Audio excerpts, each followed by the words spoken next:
ACP sir, నమస్తే sir. Sir ACP sir, రండి sir. Sir నమస్తే సార్. నమస్తే అండి. క్షమించండి సార్, నన్ను అరెస్ట్ చేయడానికి వచ్చారా? చేయకండి సార్, ప్లీజ్ సార్. నా లైఫ్ స్పాయిల్ అయిపోతుంది, ప్లీజ్ సార్. నా అదృష్టం ఆవగింజంత ఉంటే దురదృష్టం దెబ్బకాయ ఎంతుందండి. ఏదో అమ్మాయిల ముందు ఏసీపీ అని చిన్న బిల్డప్ ఇస్తే ఏసీపీ కూతురే వచ్చి నా కారు ఇక్కడ ఏంటండి? ఎంత బిల్డప్ ఇచ్చా? పాన్ కార్డ్ ని చేతిలో మూసేసి పోలీస్ ఐడెంటిటీ కార్డ్ లో చూపిస్తావా? పదా. ఎక్కడికండి? రాత్రి చాటింగ్ లో ప్రపోజ్ చేసుకున్నారంట కదా. నాన్న వెయిట్ చేస్తున్నారు. అమ్మకి డైవర్స్ ఇచ్చి నిన్ను చేసుకుంటారంట. అంటే యాక్చువల్లీ మీరు ఇచ్చిన నంబర్ నేను మీదనుకుని మొత్తం చెప్పేశారా? నానా నానా సార్, రేపు ప్రోగ్రామ్ ఎటనరీ మీకు వాట్సాప్ చేస్తాను సార్. వద్దు, ఎవరు పడితే వాళ్ళు వీడియో కాల్ చేస్తున్నారని వాట్సాప్ డిలీట్ చేసేసా. నువ్వు టెక్స్ట్ మెసేజ్ పెట్టే. Okay. Hello, good morning sir. ఏంటి డల్ ఉన్నావు? వీడియో కాల్స్లోనే యాక్టివ్గా ఉంటావా? అయ్యో అలా ఏం లేదు సార్. నిన్ను నెల రోజులు నా దగ్గర పెట్టుకుందాం అనుకున్నా, కానీ అక్కర్లే. You can go. ఎందుకు సార్? మొన్న నీ మాటల్లో మార్పు కనిపించింది, నీ చేతల్లో కూడా మార్పు వచ్చిందని చైత్ర చెప్పేదాకా నాకు తెలీదు. ముక్కు మొహం తెలియని వాళ్ళకి లిఫ్ట్ ఇచ్చి వాళ్ళు చేస్తున్న సోషల్ యాక్టివిటీస్లో పార్టిసిపేట్ చేస్తున్నావు అంటే బ్యాక్లాగ్స్ క్లియర్ చేసుకుని జాబ్ చేసుకో. వెళ్ళు. నేను ఇంకా మారలేదు సార్. ఇప్పటికీ అప్పుడప్పుడు నెగిటివ్ థాట్స్ అలా వచ్చాయా లేదా అన్నట్టుగా వచ్చి వెళ్ళిపోతుంటాయి సార్. ఇలా సగం మారిన మనిషిని సొసైటీ మీద వదిలేయద్దు సార్, వదిలేయద్దు. నేను మీతోనే ఉంటాను సార్, ప్లీజ్ సార్. నన్ను చూసి భయపడే వాళ్ళని చూసా, నా నుంచి దూరంగా పారిపోయే వాళ్ళని చూసా, కానీ ఫస్ట్ టైం నా నుంచి మంచి నేర్చుకోవాలని చూస్తున్న వాడిని నిన్నే చూస్తున్నా. నీకు నచ్చిన నీ రోజులుండు. Okay, all the best. Thank you sir. రే, మా నాన్న వల్ల ఒకడు ఇబ్బంది పడటం దేనికని నీ గురించి లేని మంచి చెప్పి నిన్ను పంపేద్దాం అనుకుంటే నువ్వేంట్రా ఇక్కడే ఉంటా అంటున్నావు? వెళ్ళిపోతే మిమ్మల్ని కలవడం కుదరదు కదండి. నన్నెందుకు కలవాలి? నన్నెందుకు కలవాలి? డాడీ పోలీస్, డాటర్ దొంగ. నీకు తెలీదా నేను ఎందుకు కలవాలనుకుంటున్నాను? ఏంట్రా సరసాలాడుతున్నావు? నాన్నకు చెప్పనా? నా నా నానా చైత్ర, నీ కార్ లేదు కదా? భీష్మ తనని ఆఫీస్లో డ్రాప్ చేసే. Okay sir. Thanks, bye.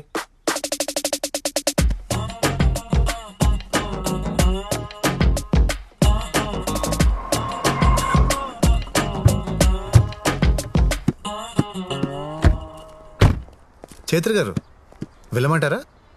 Wait చే. ఎప్పటిదాకా? ఈవినింగ్ దాకా. ఏ ప్రాబ్లమా? పడుకుంటాను, ఇక్కడే పడుకుంటాను. మీకేమైనా ప్రాబ్లమా? ఆర్గానిక్ ప్రొడక్ట్స్కి ఇండియాలోనే కాదు, ఫారిన్ మార్కెట్స్లో కూడా మంచి డిమాండ్ ఉంది. మన కంపెనీ కూడా ఎక్స్పోర్ట్ స్టార్ట్ చేస్తే బాగుంటుందని నా అభిప్రాయం సార్. నువ్వేమంటావు చైత్ర? మీరు కంపెనీ స్టార్ట్ చేసింది ఇక్కడ రైతుల కోసం, ఈ నేల కోసం సార్. ఇప్పుడు ఎక్స్పోర్ట్ స్టార్ట్ చేస్తే మన బిజినెస్ ఎక్స్పాండ్ అవుతుంది, కానీ బిజినెస్ గానే మిగిలిపోతుందేమో అనిపిస్తుంది సార్. ఎక్స్పోర్ట్ స్టార్ట్ చేస్తే రైతులకు ఇంకా మంచి రేట్ ఇవ్వచ్చు కదా సార్? రైతులకి మంచి రేట్ ఇవ్వడం ఎంత ముఖ్యమో ఇక్కడ జనాలకి మంచి ఆహారం ఇవ్వడం కూడా అంతే ముఖ్యం. ఎగ్జాక్ట్లీ సార్, మా మనసులో ఉన్నదే మీరు చెప్పారు. Thank you.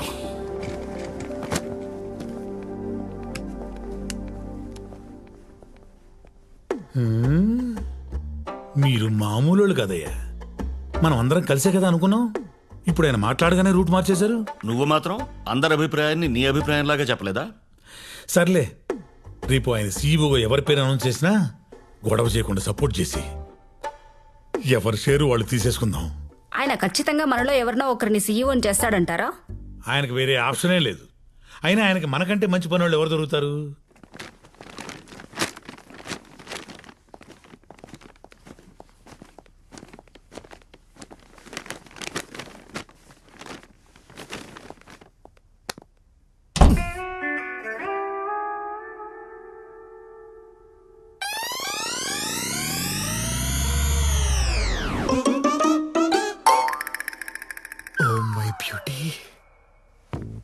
పిలిచారా సార్?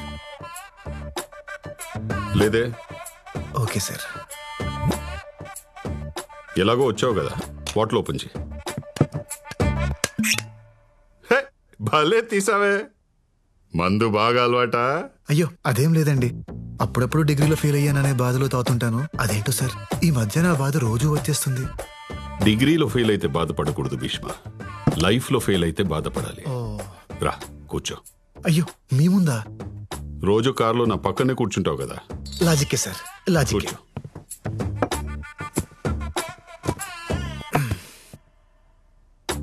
పెగ్గే, నాది చాలా discipline life style Bhishma. Morning 2 eggs, evening 2 pegs, night 2 legs. Sir chicken legs అన్నానయ్యా, ప్రోటీన్స్. Okay okay sir. నువ్వే వద్దులేండి సార్, నేను మందు తాగితే నాకు మీమ్స్ వస్తాయి. అవునా? వేసి చెప్పు.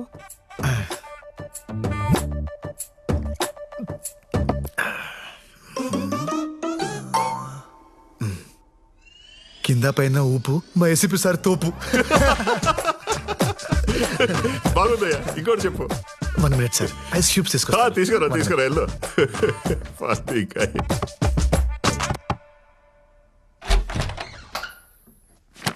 చైత్ర గారు, నాన్నగారు ఐస్ క్యూబ్స్ అడిగారండి. ఎక్కడున్నాయి? నా జేబులో ఉన్నాయి, దా తీసుకో. జేబు? ఏ జేబు? రే, ఐస్ క్యూబ్స్ ఎక్కడ ఉంటారా? ఫ్రిడ్జ్ లో కదా. హలో,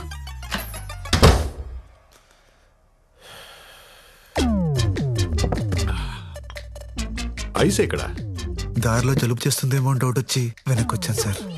ఈసారి ఊపడాలు కాకుండా ఏదైనా పవర్ఫుల్ గా చెప్పు. పవర్ఫుల్ గా అంటే హీరో హోండా స్ప్లెండర్. ఏంటే హీరో హోండా స్ప్లెండర్, మా ACP sir thunder. Super timing sir.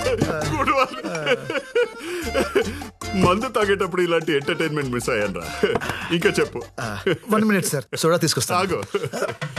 తీసుకో సార్. చెప్పు. చిప్స్ తీసుకో. Thunder sir. పికిల్.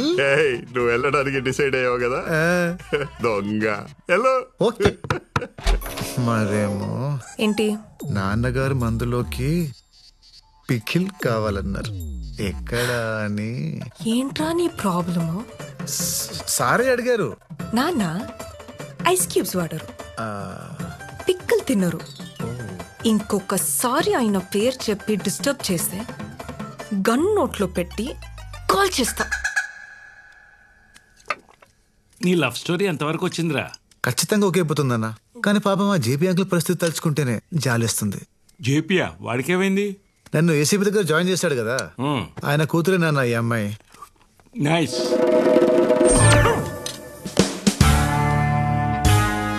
ఏసీపీ అంటే వాడేనే నా క్లాస్మేట్, గుర్తుందా? చిన్నప్పుడు వీడు వాళ్ళ అమ్మాయిని ముట్టుకున్నాడని గొడవపడి అంత రచ్చ చేశాడు, కొట్టుకు సచ్చాం. ఇప్పుడు ఈ విషయం తెలిస్తే ఏమవుతుందో అని భయంగా ఉంది.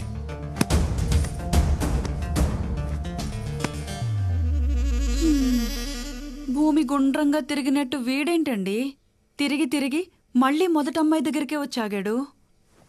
అసలు వీడిని అనాలే, వద్దు అంటుంటే తీసుకెళ్ళి ఆ దేవాగడి దగ్గర పెట్టాడు. ఒరేయ్, కూల్గా ఏం జరిగిందో చెప్పరా. వీడు దేవాగడి కూతుర్ని లవ్ చేస్తున్నాడు రా.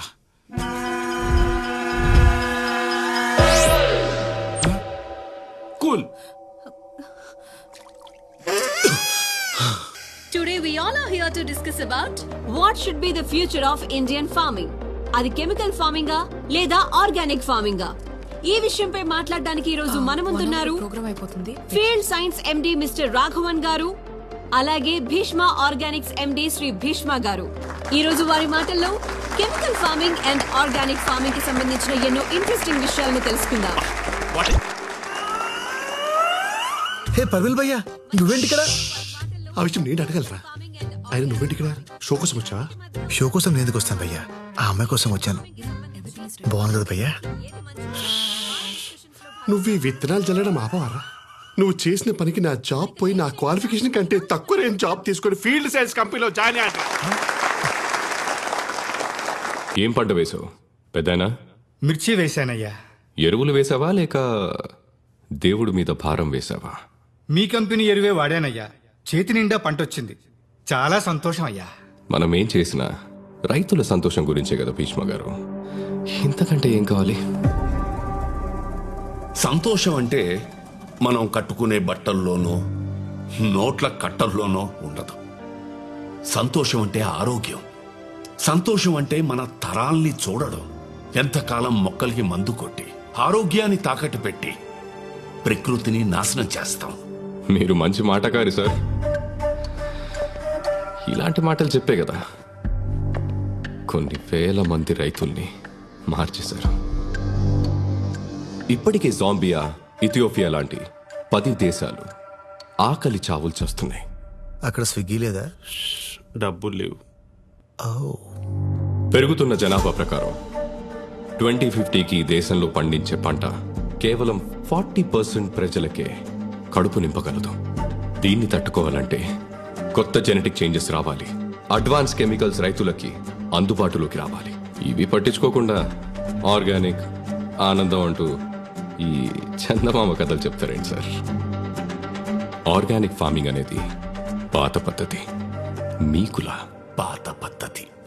అసలు sir sir sir sir sir మీరు మీ కంపెనీ వాళ్ళు తప్ప, నేను చెప్పిన తప్పని ఇక్కడున్న ఒక్కళ్ళని మాట్లాడమనండి. మీ ఆర్గానిక్ ఫార్మింగ్ గురించి అందరికీ తెలుసని నమ్ముతా.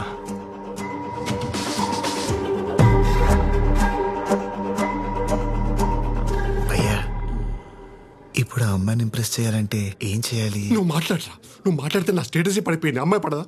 సార్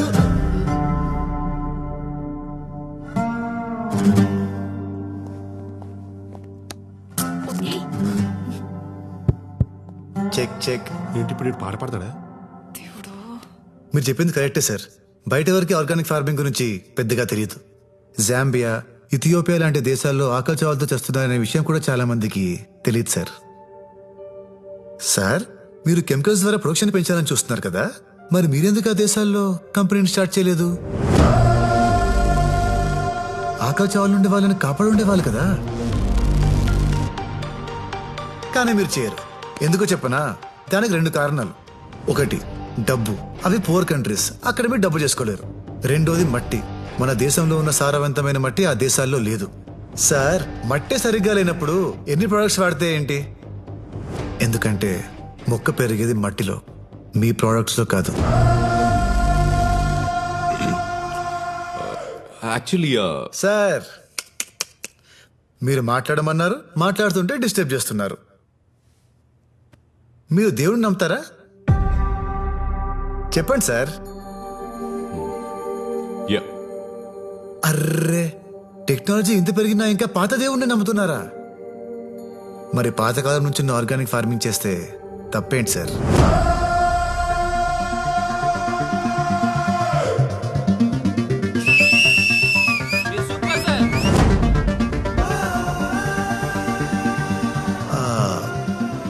మన వేదాల్లో, మనుస్మృతి లాంటి గ్రంథాల్లో బీడు భూమిని కూడా బంగారంలా మార్చగల ఆర్గానిక్ ఫార్మింగ్ గురించి అప్పుడే రాశారు.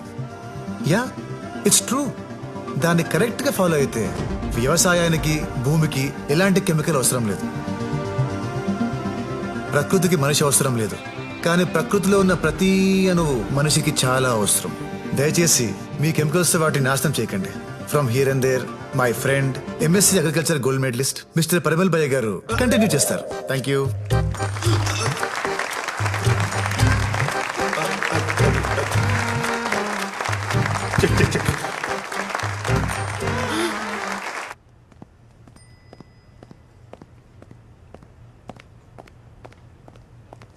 భీష్మ,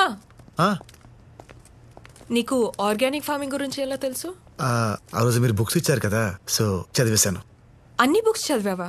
దేనికి? అంటే మీకు ఆ సబ్జెక్ట్ ఇష్టమని. ఓ, నాకు ఇష్టం కాబట్టి నన్ను ఇంప్రెస్ చేయడానికి నేర్చుకున్నా, అంతేనా? అయ్యో, అలా ఏం లేదండి. లవ్ చేస్తున్నావా? అయ్యో, అలాంటిదేం లేదండి. ఏదో సబ్జెక్ట్ మీకు ఇష్టమని నేనేదో. సర్లేండి, నేను కిందుంటాను, మీరు వచ్చేయండి. I love you.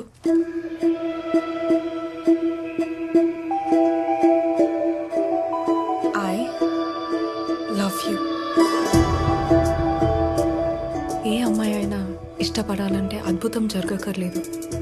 ఒక అభిప్రాయం క్రియేట్ అయితే చాలు. అలాంటి అభిప్రాయం నిన్ను చూడకముందే కలిగింది. హలో నానా, నా కారు ఆగిపోయింది. హైదరాబాద్ లో యూత్ చాలా చెడిపోయారు. సార్, నలుగురు ఫ్రెండ్స్ దమ్మేస్తూ మాట్లాడుకున్నంత మాత్రాన వాళ్ళు ఖాళీగా ఉన్నారు, కసిగా లేరు అంటే ఎలా సార్? వాళ్ళల్లో ఎప్పుడు ఎవడు ఏమవుతాడో ఎవడికి తెలుసు. టీలు ఇచ్చేటప్పుడు మోడీ గారిని కూడా చాలా చీప్ గానే చూస్తుంటారు కదా సార్. అప్పుడు అర్థమైంది నాన్నతో మాట్లాడింది నువ్వని. ఆ క్షణం నుంచి ప్రతి క్షణం నీ కంపెనీని ఎంజాయ్ చేస్తూనే ఉన్నాను. నా కోసం 10 మందిని కొట్టా. 20 రోజులు మా నాన్న దగ్గర ఉన్నాం. 30 నిమిషాల్లో నీకు తెలియని సబ్జెక్ట్ నేర్చుకుని మాట్లాడా. ఏ అమ్మాయి అయినా తను అడిగింది చేసేవాడు లైఫ్లోకి వస్తే హ్యాపీగా ఫీల్ అవుతుంది. కానీ తన కోసం ఏదైనా చేసి నీలాంటి వస్తే అదృష్టంగా ఫీల్ అవుతుంది.